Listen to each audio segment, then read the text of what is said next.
प्राची, तो आज हम एक सुपर नेचुरल ट्विस्ट से भरे एक ड्रामा को देखने वाले हैं। कहानी बहुत ही ज्यादा इंटरेस्टिंग और मजेदार है और आपको बहुत पसंद आएगी, इसलिए फटाफट से पहले तो चैनल को सब्सक्राइब कर दो। अगर अभी तक नहीं किया है, वीडियो को लाइक भी कर देना, क्योंकि ऐसी इंटरेस्टिंग वीडियोस आपको आगे और देखने के लिए मिलेंगी। फिर हमारी आज की कहानी में मेल लीड एक जज है और वो हेल से आई है, जिसके पास कुछ बहुत सारे सुपर नेचुरल पावर हैं और उनको हेल से यहाँ पे भेजा गया है धरती पर कुछ टास्क पूरे करने के लिए। वो टास्क कौन से हैं, धरती पर वो कैसे आई है, ये जानने के लिए ड्रामा को पूरा जरूर देखना। सो कहानी स्टार्ट करने से पहले मेन कैरेक्टर्स के बारे में जान लेते हैं। जहाँ हमारी मेन फीमेल लीड, जिसका नाम बिटना है, और जस्टिका, जो कि एक जज है जो कि हेल से आई है। और कैसे वो स्टोरी में जानेंगे।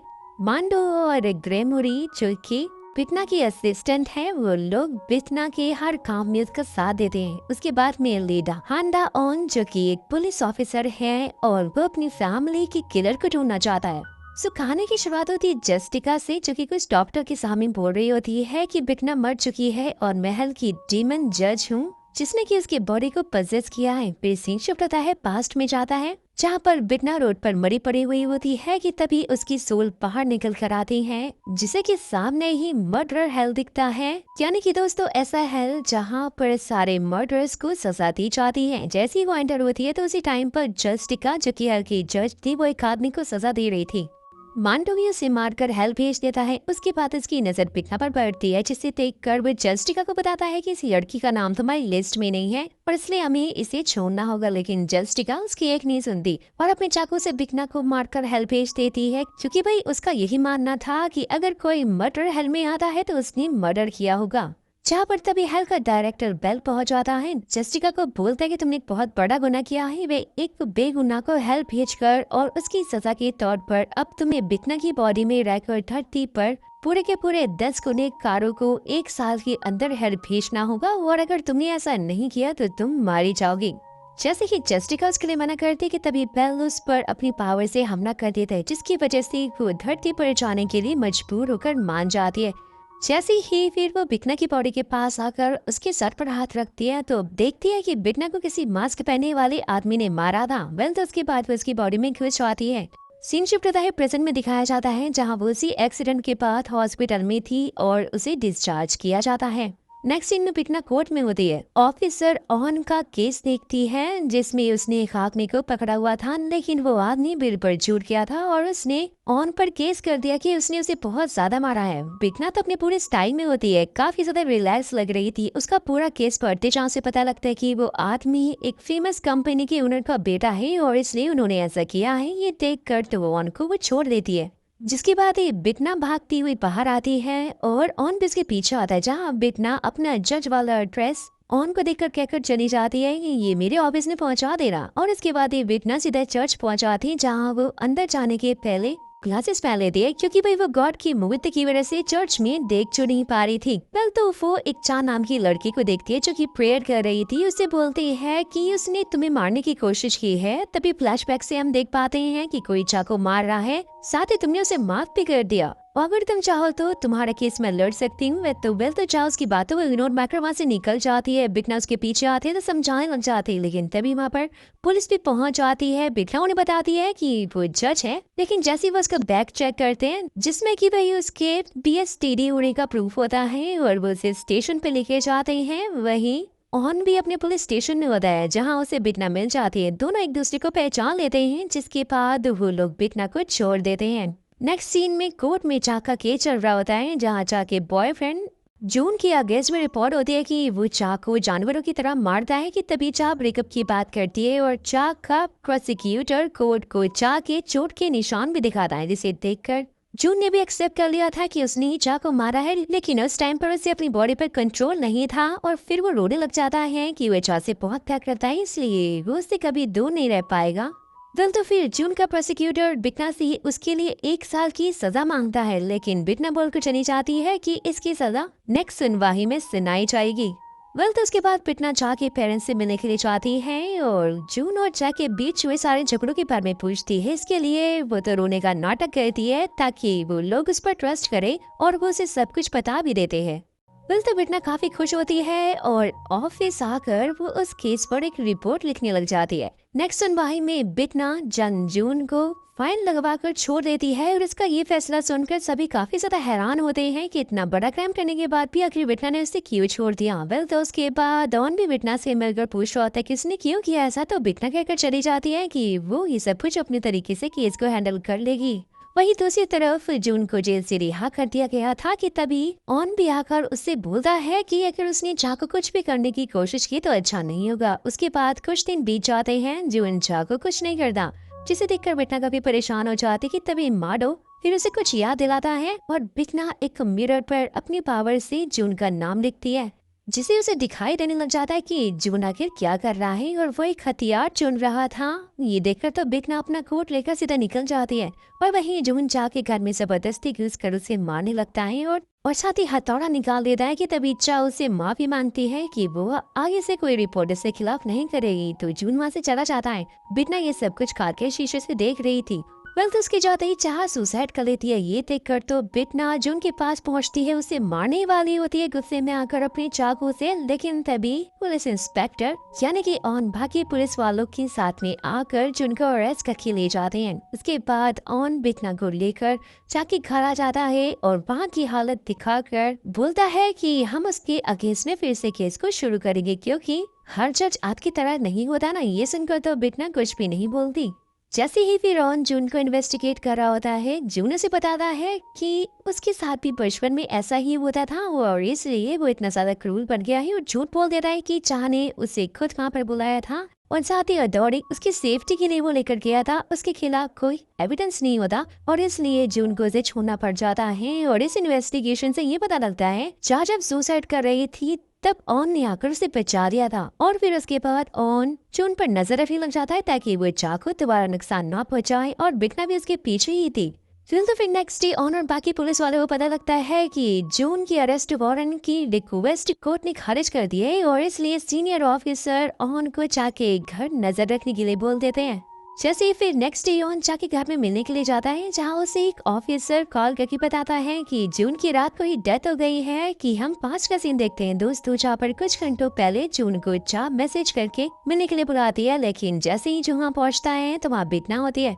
बिटना अपने हाथों में चाकू लेते हुए इससे कह रही होती है कि तुम्हारा रियल ट्रायल तो अब शुरू होगा। और ये देखकर जून वहाँ से भागने की कोशिश करता है और एक नई दुनिया में पहुंच जाता है जो कि बिटना की बनाई हुई थी और वो लोग एक रेस्टोरेंट में होते हैं, जहाँ पर जून खाने से मना करता है तो बिटना उसे जोरदार थप्पड़ मारती है और जबरदस्ती खाना टूस उसका खिलाती है, जिसके बाद इसे माफी मांगने लगती है।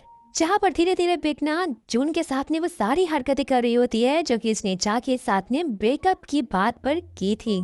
जैसे ही फिर बिटना उससे बात कर ही रही होती कि तभी माडो का कॉल आता है और वो फोन उठाते ही ये देखकर जून मौका पाकर उसे मारने लग जाता है, लेकिन उसका कोई फायदा नहीं होता क्योंकि बिटना उसे उठाकर दूर फेंक देती है और फिर उसे पूछती है कि क्या उसने चाह को मारा है।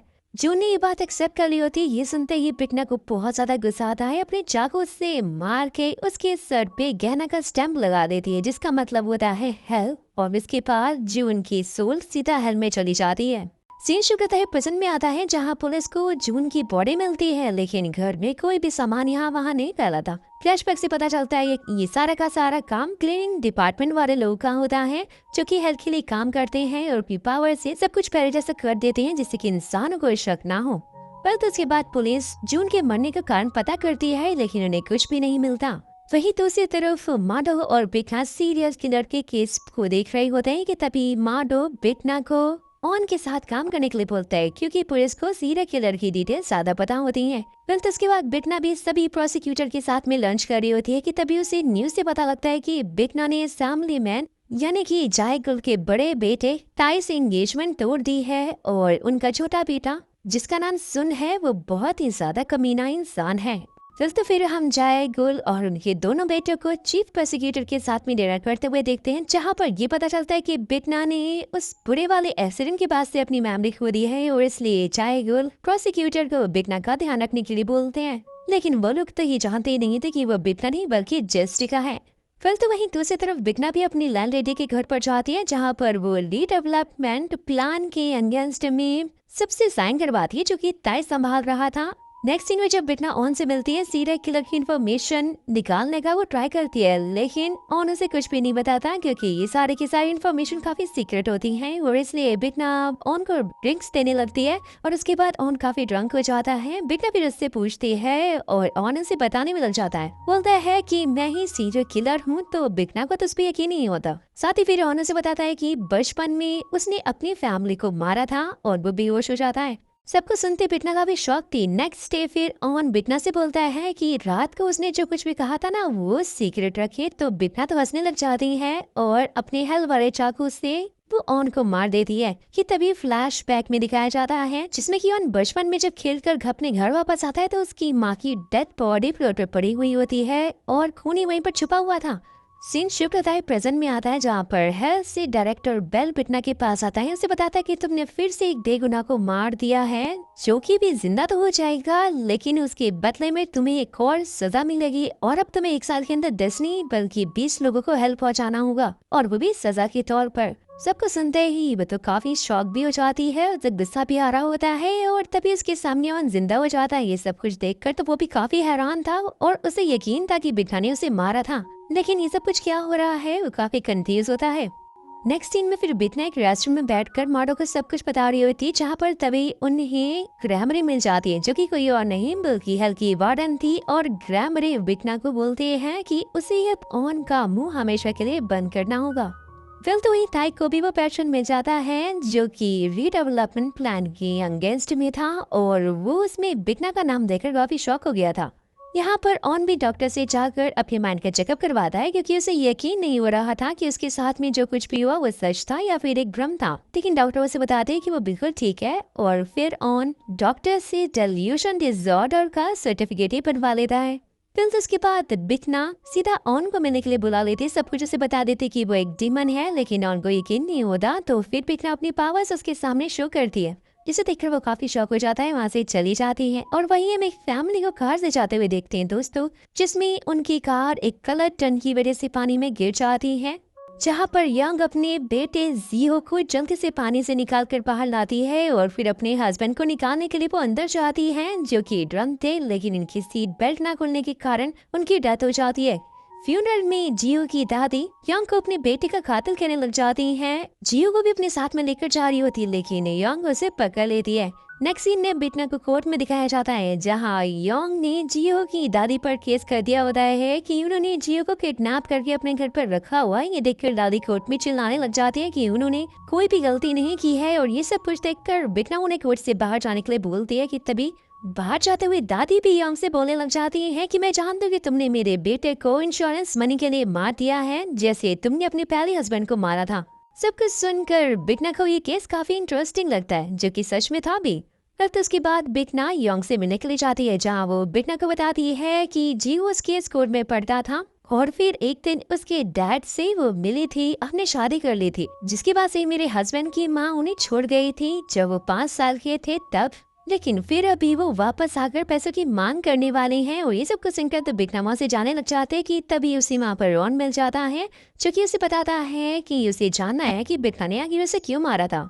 नेक्स्ट डे फिर बिटना जियो की दादी से मिलने के लिए निकली हुई होती है जहाँ ऑन भी उसके साथ जाता है। दादी के पास पहुंचते उन्हें पता लगता है कि दादी ने जियो को अनाथ आश्रम में छोड़ दिया था और उसके बाद वो दोनों दादी के घर जाते हैं जहाँ एक घंटे की आवाज सुनकर ऑन घबरा जाता है क्योंकि वही बचपन में ऑन के घर में भी एक ऐसी घंटी लगी हुई थी। और इसके बाद जब वो अंदर आते हैं तो उन्हें जियो अलमारी के अंदर बंद मिलता है। उसके बाद बिटना दादी से पूछती है कि आखिर उन्होंने योंग पर वो इल्जाम क्यों लगाए थे कि उसे तो बस आपके बेटे के इंश्योरेंस के पैसे चाहिए थे। तो जिससे दादी उन्हें सच बताते हुए कहती है कि उन्होंने योंग को बहुत बार दूसरे आदमियों के साथ में देखा था, यानी उसका बाहर भी काफी अफेयर चल रहा था और एक दिन वो जियो को भी घर पर अकेला छोड़कर चली गई थी। तो बिटना हंसने लगती है क्योंकि ये पुख्ता एविडेंस जो नहीं थे। तो उसके बाद बिटना जियो से जाकर बात करती है और उसकी ड्राइंग देखने लगती है जहाँ उसकी एक ड्राइंग देखकर वो शॉक हो जाती है और उसके बाद उसके बारे में पूछती है तो बताता है कि उस कार एक्सीडेंट वाले दिन योंग ने सीट बेल्ट पर सुपर ग्लू लगा दिया था जिसकी वजह से बेल्ट नहीं खुल रही थी और जियो के पापा की डेथ हो गई थी। यानी कि ये उसकी सोची समझी साजिश थी। सब कुछ ऑन भी सुन लेता है। उसके बाद ऑन बिटना से कहता है कि बच्चों की बात पर यकीन नहीं करना चाहिए क्योंकि वो कभी कभी गलत भी हो सकते हैं। तो ये देखकर बिटना कहती है कि बच्चे हार्ट के प्योर होते हैं और वो कभी झूठ नहीं बोलते, इसलिए मैं उनकी बात जरूर मानूंगी। सब कुछ देखते ही ऑन रोने लगता है क्योंकि बचपन में जो उसके साथ हुआ था उसकी बात किसी ने नहीं सुनी थी। वेल तो फिर नेक्स्ट डे बिटना योंग के केस को खारिज कर देती है और दादी और योंग को जियो के साथ में रहने के लिए बोलती है। उसके बाद योंग जियो को पानी के बाथ टब में डुबा देती है, उसे मारने की कोशिश करती है, जो कि सब कुछ बिटना ने मिरर में देख लिया होता है। उसके बाद बिटना योंग के पास जाकर जियो के बारे में पूछती है क्योंकि वो बाहर घूम रही थी। तो योंग झूठ बोल देती है कि वो तो घर पर सो रहा है, लेकिन बिटना हंसकर बोलती है और अपना चाकू निकालकर उसकी तरफ बढ़ती कि तब ये स्टोरी थोड़ी पास्ट में जाती है, जहाँ पर ऑन बिटना के साथ में ड्रिंक करते हुए बोल रहा होता है कि अब से मैं आपको परेशान नहीं करूंगा क्योंकि अब मुझे ये नहीं जानना है कि आपने मुझे क्यों मारा था। वेल तो उसके बाद बिटना ग्रैमरी और माडो को बताती है और वो परेशान होती है कि अब से ऑन उसके पास नहीं आएगा, जहाँ माडो से बोलता है कि शायद वो आपको प्यार करने लग गया है। तो ग्रैमरी बोलती है कि ऐसा तो हो ही नहीं सकता। और हाँ दोस्तों, अगर अपने मिशन के दौरान बिटना को प्यार हुआ तो इससे भी ज्यादा भयंकर उसे सजा मिल सकती है। वेल तो उसके बाद बिटना मिरर से योंग को देखने लग जाती है, जहाँ वो जियो को अपने साथ लेकर आई हुई थी, लेकिन दादी मना कर देती है। उसके बाद जियो रास्ते में एक बूढ़ी औरत की हेल्प करता है, जिसके लिए वो औरत जियो को एक ड्रिंक देते हुए कहती है कि इसे बड़े लोग पीते हैं। जियो वो ड्रिंक ले जाकर दादी को दे देता है, जिससे कि वो तो बेहोश हो जाती है और पता लगता है कि ये योंग ने उस लेडी को पैसे देकर करवाया था, यानी कि ये सब भी उसकी साजिश थी। वेल तो उसके बाद योंग जियो को लेकर चली जाती है, जिसके बाद ही फिर ऑन को एक टेलीफोन बूथ से कॉल आता है। जैसे ही ऑन जल्दी से वहाँ पहुँचता है तो जियो से भीगा हुआ मिलता है। वहीं दूसरी तरफ माडो ने भी कॉल करके योंग को उसी जगह मिलने के लिए बुलाया हुआ होता है जहाँ पर वो एक्सीडेंट हुआ था। और जब योंग वहाँ आती है तो अपनी कार को देखकर शॉक हो जाती है। फिर वो बिटना को देखती है, जहाँ बिटना योंग के पास आकर उसे उसके सारे गुनाह कबूल करने को बोलती है, लेकिन योंग तो मना कर देती है। तो बिटना उसे मारने लगती है और उसके साथ वही सब करती है जो कि उसने जियो और अपने दोनों हस्बैंड के साथ में किया था, जहाँ पर दोस्तों की पता लगता है कि योंग पैसों के लिए ही अपने सारे पतियों को मार डालती थी। सारे गुनाह कबूल कर देती है और बिटना उसे मारकर हेल्प भेज देती है और उसने गैना का स्टैंप भी लगा देती है, जहाँ पर फिर से वही क्लीनिंग डिपार्टमेंट के लोग आकर सब कुछ रफा दफा कर देते हैं। नेक्स्ट थिंग में फिर एक आदमी को पुलिस स्टेशन के बाहर एक बैग मिलता है जिसमें योंग की बॉडी होती है। तो पुलिस वाले काफी हैरान हो जाते हैं क्योंकि ये खून भी पिछली बार की तरह ही हुआ था। और इसके बाद हम बिटना को जायकुल के घर पर डिनर पर देखते हैं, जहाँ उसकी बातों से बिटना को पता लग गया था कि इसकी फैमिली अर्जेंटीना में है। साथ ही यहाँ पर जायकुल बिटना को पॉलिटिक्स में आने के लिए भी बोल रहे थे, लेकिन बिटना ने साफ मना कर दिया था, वहाँ से चली जाती है। वहीं दूसरी तरफ ऑन बिटना को इन्वेस्टिगेशन करने के लिए बुलाता है, पूछता है कि जब योंग मरी थी तो वो कहाँ थी। बिटना से बोलती है कि मुझ पर शक करने से अच्छा है कि तुम खुद पर शक करो, क्योंकि जिस टाइम ये सब कुछ हुआ था तो तुम जियो के साथ ही थे। और भाई ये सुन के तो ऑन कुछ कह ही नहीं पाता।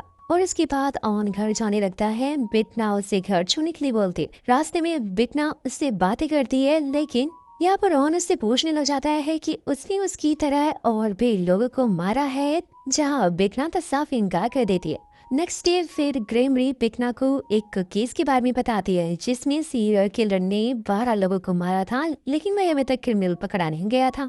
जहाँ पर बिटना ग्रेमरी के केस की और ज्यादा डिटेल्स निकालने के लिए बोलती है और वहीं ऑन क्राइम सीन पर जाकर एविडेंस ढूंढने लगता है, जहाँ पर उसे एक ड्रिंकिंग कैन मिलता है, जिसे देखकर उनको याद आता है जैसे कि इसकी हालत इतनी खराब है, पिचका हुआ है। बिटना ऐसे ही कैन को पिचका देती है। उसे लगने लग जाता है कि बिटना ने ही ये सब कुछ किया है। और इसके बाद ऑन बिटना के घर के सामने रूम रेंट पर ले लेता है। बस साथ ही बिटना से कहता है कि यह उसके बारे में सब कुछ जानना चाहता है, यानी इस पे नजर रखेगा। ये देखकर तो बिटना हंसने लग जाती है और उसकी हार्ट बीट ही तेज हो गई थी, जिसकी वजह से वो तो बेहोश हो जाती है। ये सब कुछ देखकर ऑन बिटना को जल्दी से हॉस्पिटल लेकर जाता है, जहाँ पर बिटना को थोड़ी देर में होश आ भी जाता है और उसकी सारी रिपोर्ट एकदम सही होती है।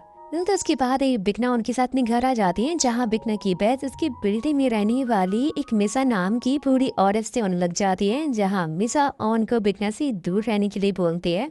सबको सुनते ही ऑन तो सोच में पड़ जाता है, बिटना के बारे में सोच रहा होता है। और वहीं बिटना भी माडो से कहती है कि वो असली वाली बिटना की डिटेल्स निकाल कर उसे दे, यानी कि इसकी सारे इन्फॉर्मेशन। तो माडो वहाँ से चला जाता है। उसके बाद ग्रैमरी बिटना को मिलने के लिए बुलाती है और इसलिए बिटना घर से निकलती है, लेकिन ऑन उसका पीछा करने लग जाता है, जहाँ पर भाई बिटना उसे पागल बनाकर मजा चलाकर वहाँ से चली जाती है।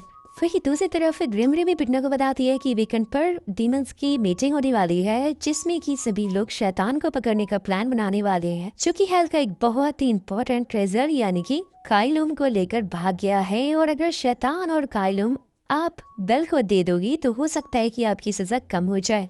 नेक्स्ट सीन में फिर बिकना, माडो और ग्रैमरी एक बिल्डिंग में जाते हैं, जहाँ पर रॉन भी घुस जाता है और एक रूम में पहुंच जाता है, जहाँ एक डीमन उसे मारने वाला होता है, लेकिन बिकना आकर उसे बचा लेती है कि ये मेरा ड्राइवर है, जो कि अभी नया नया डीमन बना है। तो वो दूसरा डीमन फिर रॉन को एक कहानी सुनाता है कि आज से 26 साल पहले लूसीफर एक एंजल था, जो कि डीमन बनकर हेल का राजा बन गया था। लेकिन फिर उसके नीचे वाले शैतान को ये सब कुछ ठीक नहीं लगा और उसने बेल के साथ में मिलकर लूसीफर को लड़ाई के लिए ललकारा, लेकिन वो हार गया और हेल का ट्रेजर यानी कि काइलूम स्टोन लेकर वो वहाँ से चला गया, जो कि एक ऐसा स्टोन है जिसकी मदद से एक डीमन इमोर्टल बनकर ह्यूमन बॉडी में रह सकता है हमेशा के लिए। और हम सभी उसी स्टोन को ढूंढ रहे हैं। फिर तो उसके बाद सभी डीमंस वहाँ के गरीबों में खाना देते हैं, जहाँ ऑन उस डीमन से जेस्टिका के बारे में पूछता है, तो वो डीमन उसे कहकर चला जाता है कि वो जेस्टिका से दूर रहे, क्योंकि वो बहुत ज्यादा खतरनाक है। नेक्स्ट सीन में हम देखते हैं कि एक संग नाम का आदमी इमरजेंसी से कॉल करता है। जब पुलिस उसके घर पहुंचती है तो संग अपनी फैमिली की डेड बॉडीज के पास में बैठकर रो रहा होता है और उसे पता नहीं था कि ये सब कुछ किसने किया। वेल उसके बाद जब पुलिस इन्वेस्टिगेट करती है तो कुछ भी पता नहीं लगता है, लेकिन फिर वो अलग अलग इंसान बनकर बोलने लग जाता है कि उसी ने अपनी फैमिली को मारा। यहाँ जहाँ पर ये पता लगता है कि संग को पर्सनालिटी डिसऑर्डर है और इंट्रोगेशन के बाद उसे लॉकअप में डाल दिया जाता है, जहाँ पर वह किसी को समझ नहीं आता कि आखिर वो कर क्या रहा है। और वही बिटना को भी संग के केस के बारे में पता लगता है, तो वो माडो से उसकी डिटेल्स निकालने को बोलती है। उसके बाद माडो सारी डिटेल्स निकाल कर बिटना को देता है, साथ ही उसे बताता है कि उससे मल्टीपल पर्सनालिटी डिसऑर्डर है। नेक्स्ट सीन में फिर बिटना चीफ प्रोसिक्यूटर से अपना ट्रांसफर उस कोर्ट में करवा लेती है जिसमें संग का केस होने वाला था। यहाँ बिटना कोर्ट में संग से सवाल करती है, जिसमें वो कुछ भी नहीं बोल पाता है। उसका वकील उठकर कहता है कि उसकी तबीयत ठीक नहीं है और इसलिए उसे कुछ भी याद नहीं है। तभी अचानक से संग की दूसरी पर्सनालिटी उसके वकील को ही मारने लग जाती है। ये देखकर बिकना कहकर चली जाती है कि संग के पहले हॉस्पिटल से चेकअप करवाया जाएगा। और उसके बाद बिकना रात को ग्रोंगरी के साथ में हॉस्पिटल पहुंच जाती है और संग को बढ़ने वाली होती है, जहाँ पर ऑन बेड के नीचे उसका पैर पकड़ लेता है, क्योंकि ग्रोमरी ने लाइट ऑफ कर दी थी तो ऑन उसे देख नहीं पाता है। ये देखकर तो बिकना वहाँ से जल्दी से ग्रोमरी के साथ में निकल जाती है। और उसके बाद बिकना घर पहुँचती है तो ऑन उसका वेट कर रहा होता है। तो सवाल करता है कि आखिर वो संग को मारने क्यों गई थी, जहाँ पर फिर बिकना भी उसे बोलते कि ये प्रूफ करने के लिए तो उसे सबूतों की जरूरत होगी कि वो वहाँ पर थी। वेल तो फिर नेक्स्ट डे बिटना फिर से संग से कोर्ट में पूछ रही होती कि क्या उसने अपनी फैमिली को मारा है। संग फिर से रोते हुए कहता है कि उसे कुछ भी याद नहीं है। कि तभी बिटना अपना फैसला सुनाने वाली होती है, जहाँ पर ऑन वहाँ संग की अंगेज में प्रूफ लेकर आता है, जिसमें एक रिकॉर्डिंग थी जो कि उसके बेटे ने की होती है। बिटना तो उस रिकॉर्डिंग को खारिज करने की कोशिश करती है, लेकिन ऑन कोर्ट में उसे फटाक से ऑन कर देता है, जिसमें संग की आवाज आ रही होती है कि उसी ने अपनी फैमिली को मारा है। ये सब कुछ देखकर बिटना को काफी गुस्सा आता है। संग के पास आकर वैसे फिर से पूछती है कि क्या उसे अभी भी अपना क्राइम एक्सेप्ट नहीं करना है। तो संग यहाँ पर बिटना का गला दबाने लग जाता है। ये देखकर बिटना फैसला सुनाती है कि संग की तबीयत खराब है और इसलिए उसे 2 साल की सजा दी जाएगी और साथ ही इसका इलाज भी चलेगा। वही दूसरी तरफ पुलिस वाले संग को लेकर जा रहे होते हैं कि तभी बिटना ग्रामरी की हेल्प से संग को किडनैप करवा लेती है। उसके बाद फिर ऑन बिटना से अगर पूछता है कि आखिर संग है कहाँ पर, तो बिटना कहकर जाने लग जाती है कि उसे नहीं पता, क्योंकि भाई उस टाइम पर तो वो कोर्ट में थी और इसलिए वो नहीं जानती। लेकिन वह यहाँ अपना हीरो काफी स्मार्ट था। बिटना के दरवाजे पर कुर्सी रखकर बैठ जाता है ताकि वो जा ना पाए। वेल तो जब बिटना रेस्ट कर रही होती है, यहाँ पर ऑन को एक परछाई दिखाई देती है। उसे डाउट होता है तो उससे बात करने की कोशिश करता है और बिटना भी उससे बात करने लग जाती है। साथ ही वो तो वहाँ से उसे जाने के लिए बोलती है, लेकिन गाइस ये पता लगता है कि वो कोई और नहीं बल्कि मांडो है, जो कि बिटना बन के बैठा हुआ है। यानी कि ये लोग ऑन को धोखा देने की कोशिश कर रहे थे। फिर तो वही संग के पास बिटना पहुंच गई थी, इसका रियल ट्रायल शुरू करती है और उसके साथ में वही सब करती है जो कि इसने पहले किया था। संग से वो पूछती होती कि क्या उसने अपनी फैमिली को मारा है, तो संग कहता है कि हाँ मैंने ही मारा है और अब मैं तुम्हें भी मार डालूंगा। वेल तो वो बिटना से लड़ रहा होता है, लेकिन इसका कोई फायदा नहीं होता, जैसा कि हम जानते हैं कि बिटना उसका अच्छा खासा बैंड बजा देती है और फिर उसे मार के सीधा हेल भेज देती है कहने का स्टैंप लगा के। नेक्स्ट डे फिर जैसे ही बिटना घर से निकलती है तो ऑन को कॉल से पता लगता है कि संग तो मारा गया। ये सुनकर तो बिटना स्माइल करते हुए वहां से चली जाती है और वही उस जीवन को दिखाया जाता है दोस्तों, जहाँ वो रो रहा होता है कि तभी उसके पास ग्रोमरी आते से बताती है कि उसने हेल के रूल को तोड़ा है क्योंकि वो एक इंसान से प्यार करने लग गया है और अगर वो इंसान को बचाना चाहता है तो उसे मरना होगा। ये सब कुछ सुनते ही वो डीमन अपनी खिड़की से कूद जाता है और उसकी डेथ हो जाती है। देख रहे हो दोस्तों प्यार में कितनी ताकत होती है। एक डीमन ने अपनी इंसानी प्यार को बचाने के लिए खुद की कुर्बानी दे दी। और यही मेरा आपसे सवाल है, क्या आपकी भी लाइफ में ऐसा कोई है जिसके लिए आप अपनी जान दे सकते हो या जान ले सकते हो? तो मुझे कमेंट बॉक्स में जरूर बताना और उस बंदे या बंदी का नाम भी लिख देना। 100% मैं आपको रिप्लाई करूंगी क्योंकि मुझे आप लोग के कमेंट्स पढ़ना बहुत ही अच्छा लगता है। So back to the story. और यहाँ पे हमें ये पता लगता है कि ग्रोमी का भी एक मिशन है कि वो इस धरती पर रहे और सारे टीमर्स पर नजर रखे जो कि प्यार में पड़ के हेल के रूल को तोड़ते हैं और भाई जो भी रूल तोड़ेगा वो उसे सजा देगी। कल तो वहीं दूसरी तरफ ऑन को जब डीमन के मरने की खबर मिलती है तो उसे लगता है कि बिटना ने किया होगा और इसलिए वो उसे उल्टा सीधा सुड़ाकर चला आता है। साथ ही यहाँ पर एक आदमी भी बिटना की बिल्डिंग में रहने वाली एक औरत जिसका नाम किम है उसके ऊपर हमला करने वाला होता है, लेकिन फिर जैसे ही वो लैंड लेडी और मांडो को वहाँ देखता है ना, वहाँ से भाग जाता है। नेक्स्ट डे फिर किम पुलिस स्टेशन जाकर रिपोर्ट करती है जहाँ पर उस किलर का हुलिया तो वो नहीं उसे पता होता, लेकिन वो उसके हथियार यानी चाकू का डिजाइन उसे बता देती है, जिसे देखते ही सीनियर ऑफिसर योंग तो बहुत ज्यादा शॉक हो जाती है क्योंकि भाई ये बिल्कुल ही सीरियल किलर जैसा लग रहा था। और उसके बाद हम योंग सॉन्ग की बेटी यानी कि दायोंग को देखते हैं जिसे दो लड़कियां बुली करने लग जाती हैं, लेकिन तभी बिटना आकर उसे बचा लेती हैं। सोइन भी यहाँ पर एक ऑफिसर से हम जान के केस पर काम करने के लिए बोलते हैं, लेकिन ये बात वो ऑन को नहीं बताती है कि वहाँ कोई सीरियल किलर घूम रहा है। जैसे ही फिर ऑन अचानक से मिजा से मिलता है जहाँ उनकी बातों से ऑन को पता लगता है कि मिजा ऑन के पेरेंट्स को जानती थी और हमेशा से ही वो उसे प्रोटेक्ट भी करती आई। ये सुनते ही ऑन तो बहुत ही ज्यादा इमोशनल हो जाता है, वहाँ से चला जाता है। नेक्स्ट डे फिर सभी बिल्डिंग वाले हाइकिंग पर जा रहे होते हैं जहाँ पर ऑन बिटना को बता रहा होता है कि बचपन में जब वो बाहर खेल रहा था तब किसी ने आकर उसकी पूरी फैमिली को मार डाला, जिसके बाद से मुझे सोएब नहीं पाला है, यानी कि वो बिल्कुल मेरी मॉम की तरह है। और वो दायंग को बचाने के लिए उसे थैंक्स बोलता है क्योंकि दायंग दोस्तों सोएब की बेटी है, जैसा कि मैंने आपको पहले बताया था, और इसीलिए वो उसे अपनी बहन की तरह ही मानता है।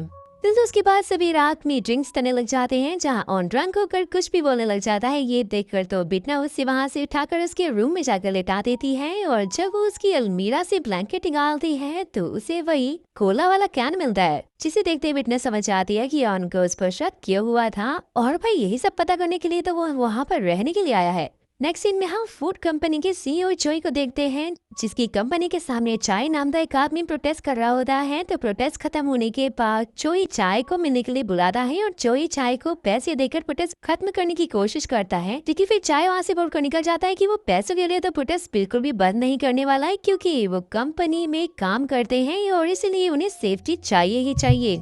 जैसे ही फिर वो बाहर निकलता है ना तो कुछ लोग चाय को किडनैप कर लेते हैं और फिर पता लगता है कि वो तो जोई ही होता है जो कि चाय को बहुत ज्यादा मारता है गोल्फ बॉल से ही। और इसके बाद जब चाय वहाँ से जाने लगते हैं तो वो रास्ते में बेहोश हो जाते हैं। नेक्स्ट सीन में चाय की बेटी यांग पुलिस स्टेशन में जाती है रिपोर्ट लिखवाने के लिए, लेकिन ऑफिसर 24 घंटे का बोलकर उसे वहाँ से जाने के लिए बोलते हैं कि इससे पहले कोई भी रिपोर्ट नहीं होगी। और वही दूसरी तरफ क्लीनिंग वाले अपना काम कर रहे होते हैं कि तभी उनमें से एक आदमी यांग से बात करने की कोशिश करता है जो कि अपने घर जा रही थी और देखते देखते वो तो पापा बोलते हुए जोर से रोने लग जाती है। उसके बाद वो क्लीनर बिटना को चाय को ढूंढने के लिए बोलता है, उनसे हेल्प मांगता है, जहाँ बिटना चाय का नाम शॉट के मिरर पर लिखती है, लेकिन भाई इससे कुछ होता ही नहीं है, जिसका साफ मतलब था कि वो इस दुनिया में नहीं, यानी कि वो मर गया है और इसीलिए वो बिटना को उसके मिरर में नहीं दिख रहा होता है। तो अब बिटना उनके खूनी को ढूंढने का सोचती है और वहीं पर एक आदमी को चाय की बॉडी फांसी से लटकी हुई मिलती है, जिसके बाद ही चोई को इन्वेस्टिगेशन के लिए बुलाया जाता है क्योंकि भाई ऑन को एक रिकॉर्डर मिला था जिसमें कि चाय ने चोई की वॉइस को रिकॉर्ड किया हुआ था। तो चोई भी यहाँ पर ये बोल देता है कि उसने तो बस इससे बात की थी और चोई के अगेंस्ट पे कोई प्रूफ ना होने की वजह से उसे छोड़ना पड़ जाता है। नेक्स्ट डे फिर चीफ प्रोसिक्यूटर जोई का केस बिटना को देते हैं, जहाँ पर कोई सबूत ना होने की वजह से बिटना भी इस केस को आगे बढ़ा देती है। उसके बाद जब ऑन बिटना से हेल्प मांगता है कि वो चाय के बनने की वजह को पता करे, क्योंकि जोई पुलिस वालों को पैसे देकर ये केस बंद करवा रहा है। और ये सुनते ही तो बिटना चाय की बॉडी के सर पर हाथ रख देती है और वो देखते कि कैसे जोई ने उसे कितनी बेरामी से मारा था। लेकिन फिर वो ऑन से झूठ बोल देती है कि उन्होंने सुसाइड किया है, तो किसी ने मारा नहीं है। वही दूसरी तरफ सोयोंग एक ऑफिसर के साथ में हंसन में पहरा दे रही होती है कि तभी उस ऑफिसर के जाते ही सोयोंग को वो खूनी वहाँ पर दिखाई देता है, जो कि सोयोंग का पीछा करने लग जाता है। फिर वो वहाँ से एक जगह पर पहुँचते हैं, उसके ऊपर वो गन पॉइंट कर लेती, उसे पकड़ना चाहती थी। वही दूसरी तरफ ऑन और बिटना घर आ जाते हैं, जहाँ पर उन्हें गन की आवाज सुनाई देती है। वो लोग जल्दी से वहाँ पहुँचते हैं जहाँ सोयोंग नहीं होती है और बहुत सारा खून पड़ा हुआ था। ये देखकर तो ऑन काफी घबरा जाता है कि वो बहुत ज्यादा डर चुका था। उसे लग रहा था कि शायद सीरियल किलर ने सोयोंग को मार दिया होगा। फिर नेक्स्ट सीन में सभी पुलिस वाले सोयोंग को ढूंढने का काम शुरू करते हैं, जहाँ पर ऑन की टीम को इस केस से निकाल दिया जाता है। और उसके बाद ऑन सोयोंग के घर जाता है, जहाँ पर सोयोंग के हस्बैंड वो सीरियल किलर वाली फाइल सीधा ऑन को देते हुए कहते हैं कि तुम्हें खुद से इस केस को सॉल्व करना होगा। और यहाँ पर बिटना भी मिरर में सोयोंग का नाम लिखते रही, उसे कुछ भी नहीं होता है। वो काफी उदास हो जाती, जिसका मतलब यही था कि सोयोंग मर चुकी है। यहाँ पर फिर तभी ऑन भी उसे मैसेज करके मिलने के लिए बुलाता है, जिसके बाद ये दोनों लेबर यूनियन के वाइस प्रेसिडेंट से मिलने के लिए जाते हैं, जहाँ पर वो कहता है कि चाय बहुत ही अच्छे इंसान थे, जो इससे वो तो पैसे कभी ले ही नहीं सकते और उन्होंने प्रोटेस्ट भी सिर्फ हम लोगों के लिए किया था। लेकिन जैसे ही नेक्स्ट डे उन्हें कोर्ट में गवाही के लिए बुलाया जाता है ना, तो वो चाय की काफी बुराई करने लग जाते हैं। ये देखकर तो ऑन काफी शॉक हो जाता है और बिटना के इस केस को सीधा आगे बढ़ा देती है। तो उसके बाद बिटना चाय गुल और ताई के साथ में डिनर पर होती है, जहाँ पर जोई के फादर भी होते हैं। तब उसे पता लगता है कि उन्होंने ही वॉइस प्रेसिडेंट को झूठ बोलने के लिए पैसे दिए थे बहुत सारे। और उसके बाद बिटना ग्रोमनी के पास आती है, जहाँ पर ये पता लगता है कि ऑन बचपन में उस सीरियल किलर से कैसे बचा था।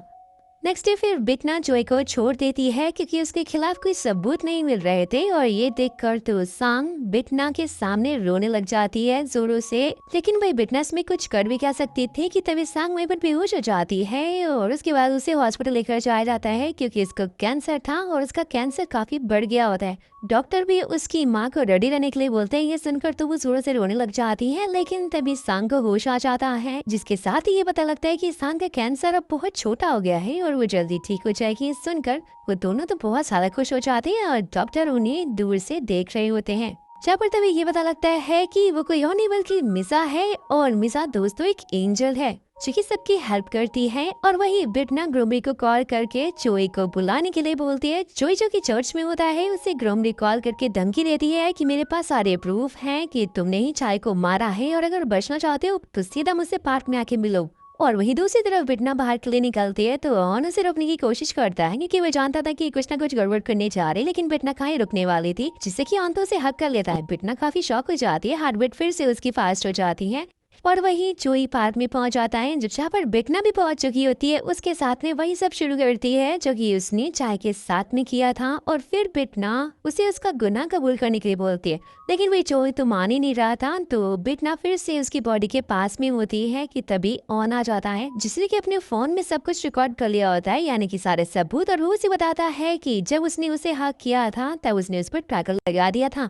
तो ये सब कुछ देखकर बिटना तो ऑन से फोन लेने के लिए सीधा आगे बढ़ती है, लेकिन तभी ऑन उसके ऊपर कुछ फेंक देता है, जिससे बिटना को काफी तकलीफ होती है। फ्लैशबैक से पता लगता है कि ऑन को मांडो से पता लग गया था कि किसी भी जीवन पर अगर सल्फर पाउडर डाल दिया जाए ना, तो उसकी पावर कुछ टाइम के लिए गायब हो जाती है। और भाई इसी का फायदा ऑन ने उठाया था। और उसके बाद ऑन बिटना को एक झूले से हथकड़ी से लगाकर वहाँ से चला जाता है, जहाँ पर अचानक उसे पुलिस का कॉल आता है कि सोयन मिल गई है। जैसे ही वो वहाँ पहुँचता है, उसे पता लगता है कि सोयन तो अब इस दुनिया में नहीं है, वो मर चुकी है। और दोस्तों उसके पास ब्लड से जो लिखा हुआ था, ऐसा ही सेम बचपन में उसकी फैमिली की बॉडी के पास में भी लिखा हुआ था, यानी कि ये वही सीरियल किलर का काम था जिसने उनकी फैमिली को मारा था।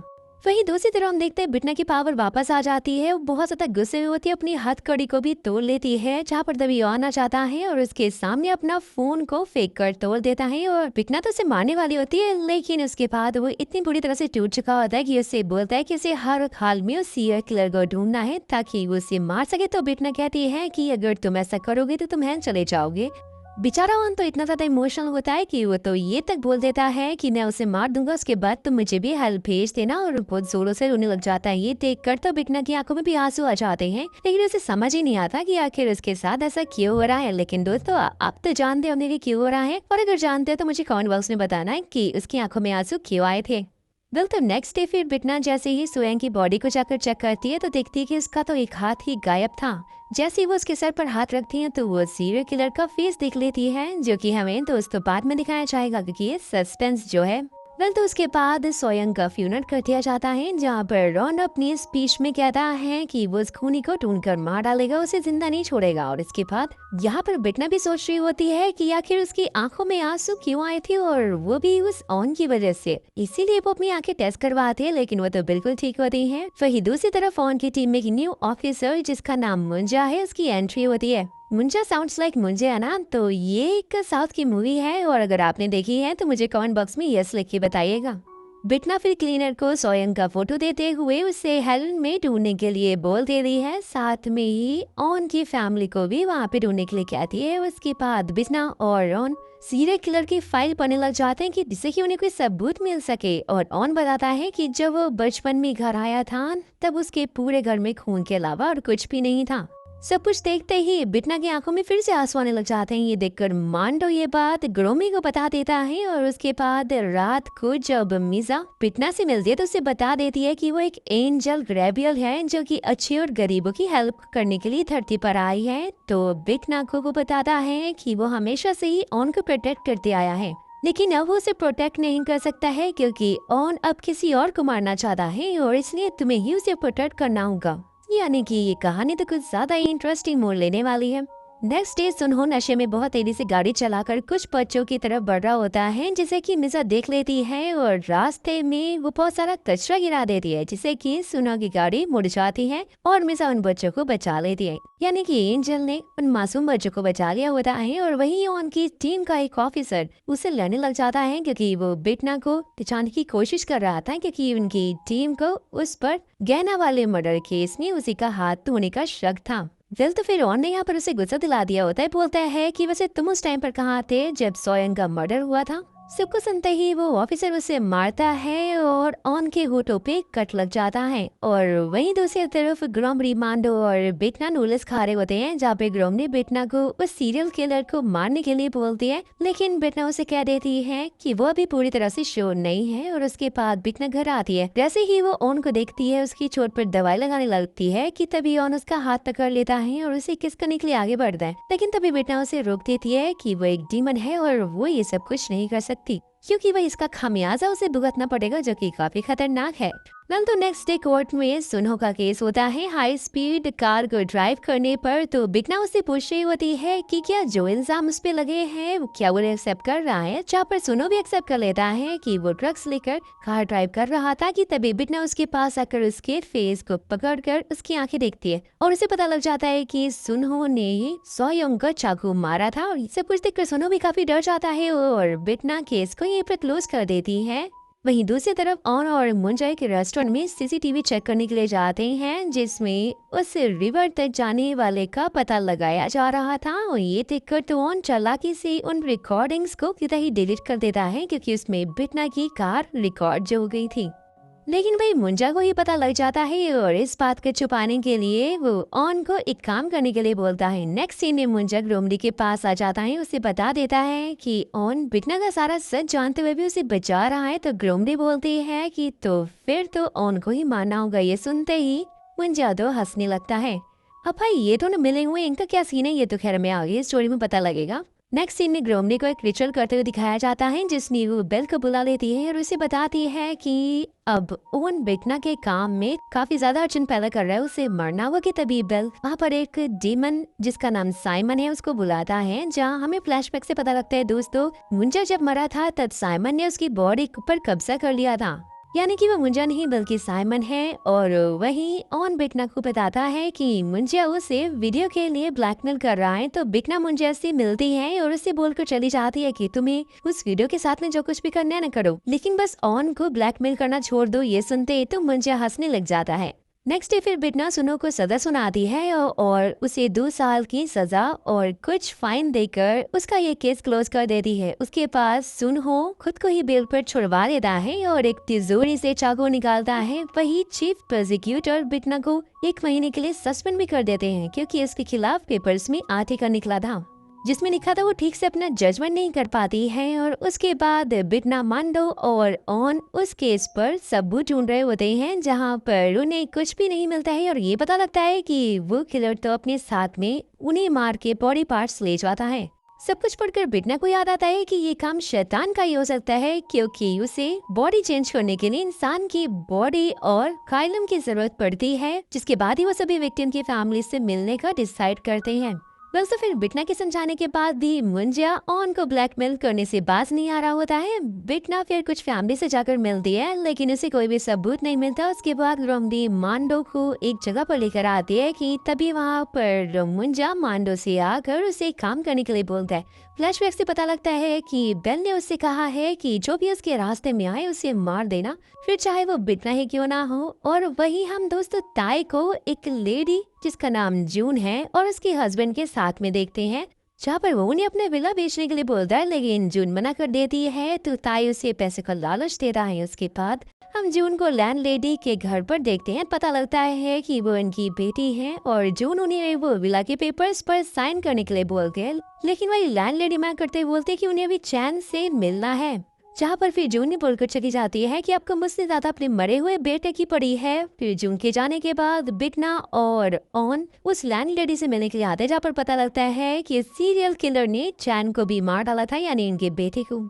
फिर तो उसके बाद में रात को बिटना एक क्लब में आती है जहाँ पर मांडो चोरी से बिटना का फोन अपने पास रख लेता है। उसके बाद बिटना जब उस क्लब में जाती है जहाँ पर उसे सुनहो मिल जाता है और बिटना को लगता है कि सुनहो ही वो शैतान है और वो सुनहो से पूछने लग जाती है कि अगर तुम हो कौन, तो सुनहो बता देता है कि वो तो बस एक इंसान है, जिसे कि बिटना सच मानकर वहाँ से चली भी जाती है। और वहीं मांडो ऑन को बिटना के फोन से कॉल करके मिलने के लिए बुलाता है कि मैं खतरे में हूँ। वहीं हम देखते हैं कि ग्रोमरी और मुंजा ने मांडो से ये करवाया हुआ होता है। कल तो उसके बाद मांडो को अपनी गलती का एहसास होता है। वो जल्दी से बिटना को ढूंढते हुए घर आता है जहाँ पर वो होती नहीं है कि तभी मिजा उसके पास आती है और क्लब में मिजा बिटना को साइड में लेकर आती है जहाँ मांडो भी होता है। मांडो ने उसे सब कुछ सच सच बता दिया होता है। वही ऑन एक जगह आकर बिटना को ढूंढने लग जाता है कि तभी मुंजा वहाँ पहुँच जाता है। बोलता है कि मैंने उसे मार दिया है। ये देखकर तो ऑन उसे काफी लड़ रहा होता है लेकिन मुंजा अपनी डीमन पावर से अच्छी खासी धुनाई करता है। और लिटरली दोस्तों ये सीन बहुत ही ज्यादा मजेदार था, जहाँ पर तभी बिटना पहुंच जाती है और मुंजा को अच्छे से धोना शुरू कर देती है, यानी कि वो भी उसके अच्छे से पिटाई लगा देती है। उसके बाद बिटना और मुंजा में जबरदस्त लड़ाई हो रही होती है जहाँ दोनों ही अपनी मैजिकल वेपन से एक दूसरे पर अटैक करते हैं और एंड में फाइनली बिटना मुंजा को मार देती है। जैसे ही वो ऑन को देखती है ना, रोने लग जाती है। उसके बाद ग्रोमरी वहाँ पर आकर उससे माफी मांगती है तो बिटना उसे थप्पड़ मारते हुए कहती है कि तुम्हें ऑन को बीच में नहीं लाना चाहिए था, जहाँ पर ग्रोमरी भी हंसते हुए वहाँ से निकल जाती है, यानी कि इसका कुछ ना कुछ प्लान तो जरूर था। नेक्स्ट सीन में फिर बिटना ग्रोमरी की रिचुअल वाली जगह पर बेल को बुलाती है जहाँ बेल कहता है कि तुमने एक इंसान से प्यार किया है और इसकी सजा अब तुम्हें जल्दी मिलने वाली है। मैं तुम्हारे बाद ऑन को भी हेल्प भेज दूंगा। तो बिटना अपना चाकू लेकर उससे लड़ने के लिए रेडी हो जाती है। ये देखकर तो बेल उसे अपनी पावर से उठा लेता है और इसकी सारी पावर्स छीन कर उसे एक नॉर्मल लड़की बना देता है। वहीं दूसरी तरफ ऑन को इन्वेस्टिगेशन में बुलाकर पूछा जाता है कि मुंजा आखिर कैसे मरा, तो ऑन बोलकर चला जाता है कि वो तो कुछ भी नहीं जानता इस बारे में। और उसके बाद ऑन ये बात जाकर बिटना को बता देता है तो बिटना उससे कहती है कि उसे सुनो पर शक है कि वो शैतान है, वह साथ ही सीरियल किलर जे है। वेल तो फिर नेक्स्ट सीन में बिटना जायगुर के घर जाती हैं जहाँ पर वो उनसे बोल रही होती है कि वो सुनो से शादी करना चाहती है, जिसे सुनते ही सुनो तो वहाँ से चला जाता है। तो बिटना भी वॉशरूम का बहाना बनाकर उसके पीछे पीछे जाती है जहाँ वो सुनो को एक सीक्रेट रूम से निकलते हुए देख लेती है, जिसे सुनो भी देख लेता है। और इसके बाद हम कुछ पुलिस वालों को एक रिपोर्टर के साथ में देखते हैं जिसने कि बिटना के अगेंस्ट में आर्टिकल लिखा हुआ था और वो ने बताती है कि बिटना को जब चाकू लगा था तब उसने वो रिपोर्ट पोस्ट की थी, लेकिन फिर उसे हटा दिया गया। और उसके बाद वो पुलिस वाले ये न्यूज ऑन को बताते हैं और इसलिए ऑन हॉस्पिटल पता करने के लिए जाता है कि जब बिटना को चाकू लगा था तो उसके पास कौन था। तो डॉक्टर बताती है कि सुनो उससे मिलने के लिए आया था।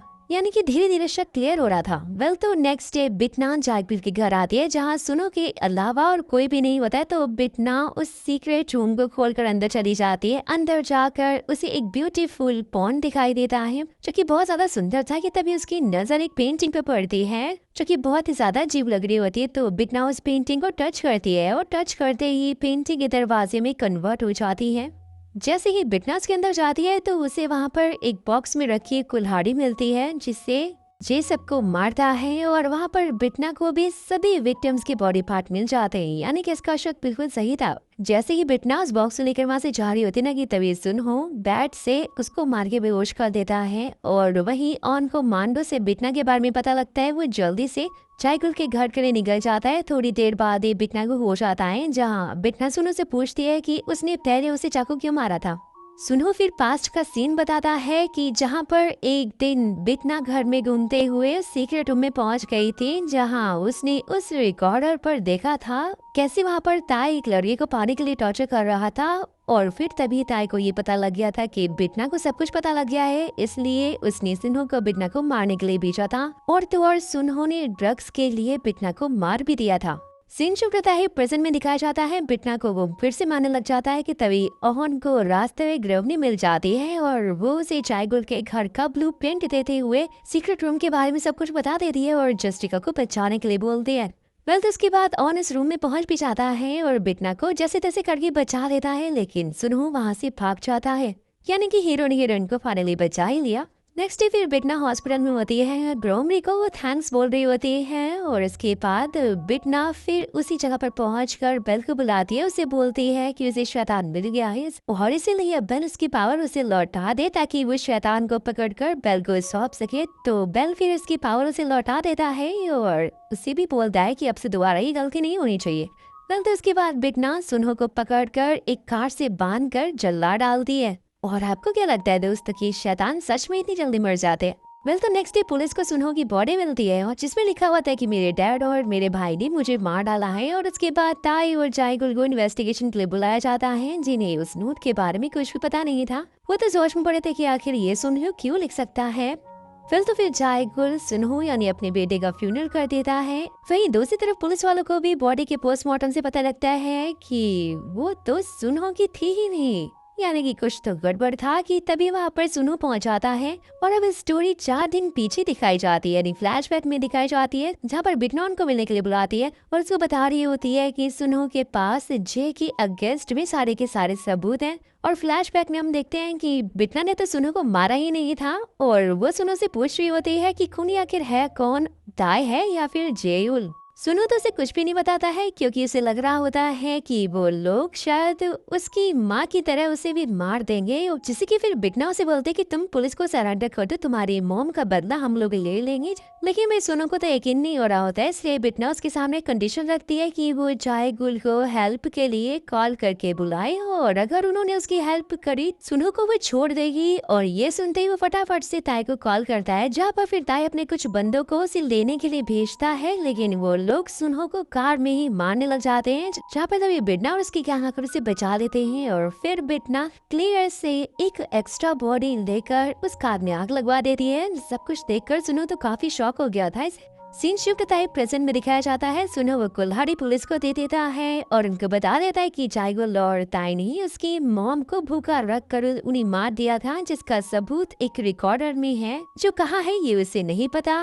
वहीं दूसरी तरफ ताई को भी अपने आदमी से पता लग गया था कि सुनहो ने एक कुल्हाड़ी पुलिस को दे दी है। ये सुनते ही ताई तो टेंशन में आ जाता है। जायगुल को आकर बताता है, बोलता है कि वो कुल्हाड़ी तो पुलिस को मिल गई है। तो जायगुल बोलता है कि इसकी जिम्मेदारी तुम्हारी थी क्योंकि लोगों को तुमने ही मारा है। तो ताई उसे बता देता है वो तो बस हांग चान में रीडेवलपमेंट फ्यूल कर रहा था क्योंकि भाई है से भागते टाइम शैतान ने कायलुम जहाँ पे गिराया था वो वही तो है। जायगुल फिर फटाक से उस पेंटिंग में पहुंच जाता है और सोचता है कि सुनहो तो वहाँ जा ही नहीं सकता, तो फिर आखिर उसे किसने बताया होगा, ये सब कुछ किसने किया होगा। और फिर भाई कड़ी से कड़ी जोड़ते हुए उसे बिटना याद आती है। वो समझ आता है कि ये सब कुछ बिटना नहीं किया है और उसके बाद जायगुल ये बात ताई को बता देता है कि बिटना एक डीमन है और जिसके बाद ही वो उसे सजेस्ट करते हैं कि कायलुम को तुम मुझे दे दो और मेरी सारी प्रॉपर्टी लेकर यहाँ से भाग जाओ।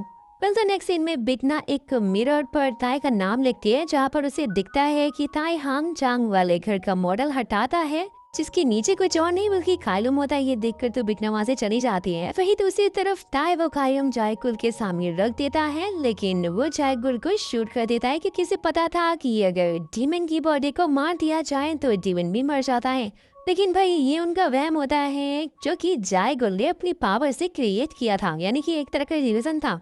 तो फिर जायकुल भी ताई को जख्मी करके उस कायलुम को ले लेता है और वही पुलिस को पता लग जाता है कि ताई ही जे है, क्योंकि भाई कुल्हाड़ी पर उन्होंने उसके फिंगरप्रिंट जो देख लिए होते हैं। और वही ताई वहाँ से भाग जाता है कि तभी वहाँ बिटना पहुँच गई थी। देखते ही देखते जायकुल उस रूम में पहुँच जाता है, सारे बॉडी पार्ट्स को मिलाकर एक बॉडी बना देता है और वहाँ पर कायलुम को भी हार्ट की जगह पर लगाने वाला होता है, लेकिन तभी बिटना कर उसे रोक लेती है। जैसे ही वो उसे मारने के लिए आगे बढ़ रही होती है ना, तो जायकुल उसे अपनी स्टोरी सुनाने लग जाता है कि ताई जे क्यों बना। सीन शुभ रहता है पास में दिखाया जाता है जब शैतान से वो कायलुम खो गया था, जो कि भाई किसी और के पास नहीं बल्कि ताई के पास था। और जायकुल उसकी गलती की वजह से ताई को काफी डांट रहे होते हैं, लेकिन ताई ने उसे मार दिया था। ये देखकर शैतान फिर ताई को बोल रहा होता है कि वो एक डीमन है और वो इसे बचा सकता है, लेकिन भाई इसके लिए उसे कुछ लोगों की बॉडी पार्ट्स लेकर आने होंगे। अगर वो उसे कुछ लोगों की बॉडी पार्ट्स लाकर दे तो वो कायलुम को ढूंढने में उसकी हेल्प करेगा। तो उसके बाद शैतान जालिम की बॉडी में आ जाता है। उसके बाद ताई लोगों को मारना शुरू कर देता है, जिसका पता सुनु की माँ को लग गया था और इसलिए उन्होंने उन्हें भूखा ही मार डाला था। तो यहाँ पर ऑन की फैमिली में ताई की लास्ट किलिंग थी और इसके बाद बिटना जायकुल को मार देती है, जिससे कि शैतान बाहर आकर उससे लड़ने लग जाता है। जबरदस्त इनकी फाइट होती है, लेकिन बिटना उस पर भारी पड़ने लग जाती है और फटाक से कायलुम को उसकी तरफ फेंक देती है, जहाँ शैतान उसे पकड़ लेता है कि तभी बिटना उसे चाकू मार देती है, जिससे कि हेल का गेट फिर उस शैतान को अपने अंदर खींच लेता है। और इसके बाद बिटना ऑन को मैसेज करके बताती है कि ताई समंदर के रास्ते से भागने वाला है। वही दूसरी तरफ ताई भी बोट लेकर भाग रहा होता है कि तभी ऑन पहुंच जाता है और ताई की बैंड बजाने लग जाता है, जहाँ वो ताई को मारने वाला होता है। लेकिन वहाँ पर तभी सोयन की बातों से याद आती है कि ये सारा काम पुलिस का है, क्रिमिनल को पकड़ना उन्हें सजा देना तो जज का काम ही है, और यही इसलिए ऑन फिर उसे अरेस्ट कर लेता है। नेक्स्ट डे फिर ये केस बिटना को दिया जाता है, जहाँ कोर्ट में जाने से पहले बेल उसे मिलने के लिए आता है। उसे बोल रहा होता है कि शैतान और कायलुम के बदले उसके सारे गुनाह माफ हो चुके हैं, लेकिन इसके बावजूद भी उसे सिर्फ एक काम करना है, और वो ये है कि उसे ताई को छोड़ना पड़ेगा और उसे खुद सजा देनी होगी, यानी कोर्ट में उसे सजा नहीं मिलनी चाहिए। तो बिटना कोर्ट में जाकर कह देती है कि इस केस का कोई भी ट्रायल नहीं होगा, क्योंकि सुनो जो कि वहाँ पर विटनेस के तौर पर आने वाला था, किसी ने उसे जेल में मारने की कोशिश की है। वेल तो उसके बाद ऑन सुनहो से मिलने के लिए हॉस्पिटल जाता है, जहाँ वो विट से गवाही के लिए जाने से मना कर देता है क्योंकि किसी पता था कि ये हमला ताई ने ही किया है। जिसके बाद ही ऑन फिर बिटना से मिलने के लिए जाता है, जहाँ पर बिटना भी उसे बता देती है कि जब वो ताई से उस रिकॉर्डिंग के बारे में पूछने के लिए गई थी, उसने उसे मास्टरपीस कहा था और उसमें और भी किलिंग के सबूत होंगे। नेक्स्ट डे फिर कोर्ट में केस शुरू हो जाता है, जहां ताई अपने सारे गुनाह कबूल करने से मना कर देता है और बिटना से पूछ रहा होता है कि वो एक नशेड़ी की बातों पर आखिर कैसे ट्रस्ट कर सकते हैं। कि तभी वहां पर सुनू पहुंच जाता है। फ्लैशबैक से पता लगता है कि जब सुनहो ने ऑन से गवाही के लिए मना किया था ना, तब ऑन उसे कहकर चला गया था कि अगर वो अपनी माँ के कातिल को सजा दिलवाना चाहता है तो उसे कोर्ट तो आना ही होगा। तो इसलिए सुनहो कोर्ट पहुंच गया था, जहाँ पर वो ताई की सच्चाई सबको बता देता है कि कैसे कैसे उसने लोगों को मारा है और उसकी माँ को भी, जिसकी रिकॉर्डिंग उसने ही कहीं पर छुपा कर रखी है। कल तो ये सब कुछ सुनते ही बिटना आज का ट्रायल यहीं पर खत्म कर देती है। उसके बाद पुलिस को पता लगता है कि ताई की कंपनी के नीचे एक बेसमेंट है, जिसको कि अभी तक चेक नहीं किया गया है, और इसलिए वो लोग उसे चेक करने के लिए जाते हैं, जहाँ पर उन्हें वो रिकॉर्डर और एक कैसेट में जाती है। इसके बाद बिटना उन्हें चेक करती है। फिर तो नेक्स्ट डे ताई का फिर से ट्रायल होता है, जहाँ बिटना ताई से पूछ रही होती है कि क्या वो ही जय है। तो यहाँ पर इस बात को उसने एक्सेप्ट कर लिया होता है कि हाँ मैं ही जय हूँ, मैंने ये सारे खून किए हैं। उसके बाद ऑन की गवाही ली जाती है, जहाँ पर ऑन बताता है कि सोयन के गायब होने वाली जगह बस खून ही उसने देखा था, बिल्कुल वैसे ही जैसे कि उसने अपने बचपन में अपनी फैमिली के टाइम पर देखा था, और वही से लिए वो इंस्पेक्टर बना था ताकि वो क्रिमिनल्स को पकड़कर उन्हें सजा दिलवा सके। और इसलिए वो बिटना से रिक्वेस्ट करता है कि वो ताई को हर हाल में सजा दे। दोस्तों फिर आज का ट्रायल यहीं पर खत्म हो जाता है। उसके बाद बिटना की गैंग भी उसे मनाने लग जाती है कि वो ताई को छोड़ दे, नहीं तो बेल उसे मार देगा। लेकिन बिटना कुछ भी नहीं सुनती है और ऑन को बताने से भी सब कुछ मना कर देती है।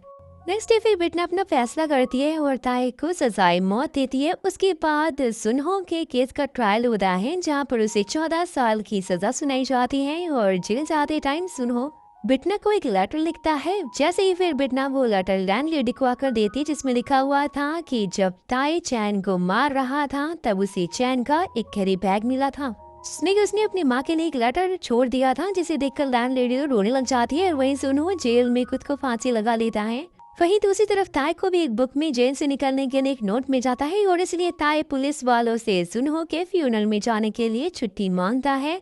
बेल ने भी यहाँ बिटना को मारने के लिए एक डीमन को भेजा हुआ होता है जिससे कि बिटना कुछ टाइम मांगती है और फिर वो सीधा ऑन को मिलने के लिए बुलाती है और उसे अपना लव कन्फेस करती है, जहाँ पर फिर ऑन भी उसे अपने प्यार का इजहार कर देता है। जिसके बाद बिटना उसे किस करके चली जाती है और वहीं पुलिस वालों को पता लगता है कि ताई फ्यूनरल से भाग गया है और वहीं मांडो और ग्रैमरी भी ऑन को आकर सब कुछ बता देते हैं और बिटना को बचाने के लिए वहाँ पर पहुँचते हैं। लेकिन भाई वो डेमन तो उसे चाकू मार चुका था और जैसे ही ऑन उसे हॉस्पिटल लेकर जाता है इसका कोई फायदा नहीं होता क्योंकि बिटना की तो डेथ हो चुकी थी, यानी कि जस्टिका उसकी बॉडी से निकल चुकी थी। और नेक्स्ट सीन में हम ऑन को फ्यूनरल में देखते हैं जो कि मिसा का हो रहा होता है और वहीं पर बिटना हेल में होती है जहाँ पर बेल उसे हेल में भेज रहा होता है कि तभी वहाँ पर मिसा अपनी एंजल के रूप में पहुंच जाती है। साथ ही उसे बोल रही होती है कि बिटना ने जो कुछ भी किया है वो सब कुछ सही था और उसे बहुत लोगों को सुकून भी मिला है और इसलिए भगवान ने उसे माफ कर दिया। ये सुनते ही बेल तो चुपचाप वहाँ से चला जाता है और बिटना को होश आ जाता है, जहाँ पर दोस्तों ऑन भी उसके पास नहीं होता है और उसे कॉल से पता लगता है कि ताई भाग क्या है कि तभी ताई का लॉयर उसे फेक पासपोर्ट लाकर देता है जिसके बदले में उसकी कंपनी के वो शेयर्स मांगता है, लेकिन ताई उसे मार डालता है। सारी सी बात है, दुख की बातों पर कभी यकीन नहीं करना चाहिए। वेल तो वो उसकी कार लेकर वहाँ से निकल जाता है, लेकिन रास्ते में उसे पासपोर्ट वाली कंपनी से कॉल आता है कि पासपोर्ट में कुछ गड़बड़ हो गई, जिसे सुनते ही ताई को तो काफी गुस्सा आने लग जाता है। लेकिन वो वहाँ से अपने एक सीक्रेट हाउस में पहुँच जाता है जहाँ पर उसे किसी की आवाज सुनाई देती है और दोस्तों तो ये तो बिटना होती है। यहाँ पर पता लगता है कि ये सब कुछ उसी का प्लान था। उसके बाद बिटना उसे अपनी दुनिया में लेकर जाती है और उसे वहाँ से भागने के लिए बोलती है। ताई भाग भी रहा होता है तो बिटना उस पर तीर चला देती है, जहाँ पर ताई फाइनली मर जाता है। उसके बाद बिटना उसे हेल भेज देती है, जिसके बाद ही वो एक डेमन से जायगुल को वहाँ पर बुलवाती है और उसके सामने चाकू फेंक देती है। चाकू लेकर दोनों में जबरदस्त फाइट होती है, जहाँ पता लगता है कि वो आदमी शैतान है और इन दोनों में काफी अच्छे से लड़ाई हो रही होती है। और भाई देखते ही देखते वो शैतान तो ताई की गर्दन काट देता है। जिसके बाद ही फिर बिटना ताई को उनके बचपन वाले घर पे लेकर जाती है और उसे उसकी कुल्हाड़ी से काटना शुरू करती है, यानी किसी भी वैसी सजा दे रही होती है जैसे कि उसने उनकी फैमिली को काटा था। और दोस्तों लिटरली ये मंजर न बहुत ही ज्यादा दर्दनाक था। वेल तो उसके बाद वो दोनों रियलिटी में आ जाते हैं, जहाँ बिटना उसे जेल के कपड़े पहना देती है और फिर उसे और भी अच्छी तरह से धोकर सीधा हेल भेज देती है, यानी किसी काफी अच्छी खासी कुटाई उसने कर दी होती है। नेक्स्ट डे फिर पुलिस को ताई की बॉडी लटकी हुई मिलती है, साथ में ही वहाँ पर कॉफिन भी होते हैं जिन्हें ताई ने मारा था। इसके बाद ये बिटना फिर ऑन से मिलती है, जहाँ वो उसे बताती है कि पिछली रात बेल उसे मिलने के लिए आया था और उसे हेल वापस आने के लिए कह रहा था, लेकिन बिटना उसे कुछ मांगती है। पता लगता है कि बिटना ने उसे 3 साल की छुट्टी मांगी थी और वो उनसे बोलती है कि वो सारी जिंदगी का प्रॉमिस तो नहीं कर सकती है, लेकिन वो ये 3 साल बस उसके साथ बिताना चाहती है, जिसके लिए ऑन भी रेडी हो जाता है, खुश होता है। उसके बाद बिटना का ट्रांसफर दूसरी कोर्ट में कर दिया जाता है और ऐसे ही तो साल बीत जाते हैं। अब ऑन बिटना से मिलने के लिए आता है, जहाँ पर बिटना का ट्रांसफर फिर से सोल कर दिया गया था, जिससे कि बिटना फिर से हांगचांग आ जाती है, जहाँ सभी लोग उसको वापस से देखकर बहुत ज्यादा खुश हो जाते हैं। उसके बाद ऑन और बिटना एक दूसरे को किस करते हैं। नेक्स्ट सीन में फिर बिटना कोर्ट के लिए रेडी हो रही होती कि तभी बेल आकर उसे एक ऑफर देता है जो कि लूसीफर ने भेजा था। वो उसे बोल रहा होता है कि इस बचे 1 साल के अंदर अगर तुम 10 गुनहगारों को हेल भेज दोगी तो हमेशा के लिए धरती पर इंसान बनकर रह सकती हो, जिसका फैसला करने के लिए उसे बोलकर वहाँ से चला जाता है। उसके बाद बिटना ये सब कुछ ऑन को आकर बताती है, जहाँ वो उसे कहती है कि मैं हमेशा तुम्हारे साथ रहना चाहती हूँ, लेकिन अब उसके लिए मुझे फिर से सारे गुनहगारों को पहले छोड़ना होगा और फिर उन्हें मारना होगा, जो कि अब मैं नहीं कर सकती हूँ। तो ऑन से बोल रहा होता है कि तुम जो चाहे करो, क्योंकि मैं हमेशा तुम्हारे साथ हूँ। और इसके बाद बिकना को हम एक ट्रायल में देखते हैं दोस्तों, जहाँ पर विक्टिम की माँ बहुत ज्यादा रो रही होती है और क्रिमिनल उनसे कहता है कि वो लड़की अभी तक जिंदा है और इसलिए जब मर जाए तुम लोग मुझे तब पकड़ लेना। पर तो ये सब को सुनते बिकना को गुस्सा आ जाता है और उस गोला के कैन को वो फिर से पिचका देती है, और जिससे कि साफ हो जाता है कि इसका सीजन 2 भी आने वाला है। और अगर आप चाहते हो कि इसका सीजन 2 आए और मैं उसे एक्सप्लेन करूँ तो मेरे कमेंट बॉक्स को नेक्स्ट सीजन सून से भर दीजिएगा। और अगर आपको मेरा काम थोड़ा सा भी पसंद आए, मेरी मेहनत इतनी अच्छी लगी है, तो छोटा सा कमेंट करके नाइस वर्क जरूर लिख देना।